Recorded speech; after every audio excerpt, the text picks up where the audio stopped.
बॉलीवुड की superhit film जुदाई आपने जरूर देखी होगी। एक ऐसी कहानी जहां पत्नी पैसों के लिए अपना ही पति को उसकी प्रेमिका के हाथों बेच देती है। अनिल कपूर, श्रीदेवी, उर्मिला मातोंडकर स्टारर ये मूवी एक हिट साबित हुई थी, वो भी अपनी अलग स्टोरी के लिए।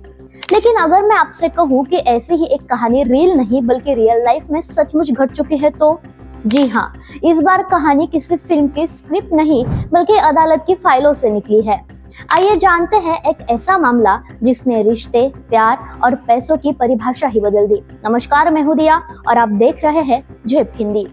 कानून की चौखट पर आपने अक्सर तलाक, गुजारा भत्ता और बच्चों की कस्टडी की लड़ाइयां देखी होगी, लेकिन भोपाल के कुटुंब न्यायालय में जो हुआ उसने 90 के दशक की फिल्म जुदाई की यादें ताजा कर दी। यहाँ एक पत्नी ने अपने ही पति का सौदा कर दिया और कीमत लगी 1.5 करोड़ रुपए। कहानी शुरू होती है एक सरकारी दफ्तर से। 42 साल का एक रसूखदार अधिकारी अपने ही सहकर्मी के प्यार में गिरफ्तार हो गया। उम्र का फासला 12 साल था, लेकिन प्यार अंधा होता है। इसी चक्कर में उसने अपनी पत्नी और 2 मासूम बेटियों को भुला दिया।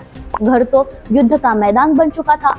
जब मामला अदालत पहुंचा तो हर कोई उम्मीद कर रहा था कि पत्नी अपने हक के लिए लड़ेगी, लेकिन पत्नी ने जो किया उसने सबको चौंका दिया। उसने चीखने चिल्लाने के बजाय एक बिजनेस डील पेश की। पत्नी ने कहा, अगर आपको वो इतनी ही पसंद है तो ले जाइए उन्हें, लेकिन मेरी बेटियों का भविष्य और मेरी शांति की कीमत आपको चुकानी होगी। हैरानी की बात तो ये है कि प्रेमिका भी तैयार हो गई। उसने अधिकारी को पाने के लिए अपनी जिंदगी भर की कमाई लगा दी। 1.5 करोड़ का आलीशान फ्लैट पत्नी के नाम, 27 लाख रुपए नकद पत्नी के खाते में, और बदले में पति के जीवन से पत्नी का हमेशा के लिए इस्तीफा। आज भोपाल के गलियारों में इस महंगे तलाक की काफी चर्चा है। लोग पूछ रहे हैं, क्या यह समझौता सही है? क्या रिश्तों को पैसों से तोला जा सकता है? लेकिन अब सवाल आपसे है, क्या सच में ये एक महंगा तलाक था या फिर एक समझदार पत्नी की स्मार्ट प्लानिंग? पति गया, लेकिन बदले में मिला सुकून, सुरक्षा और बेटियों का भविष्य। अब बताइए, अगर आप उस पत्नी की जगह होते तो क्या करते?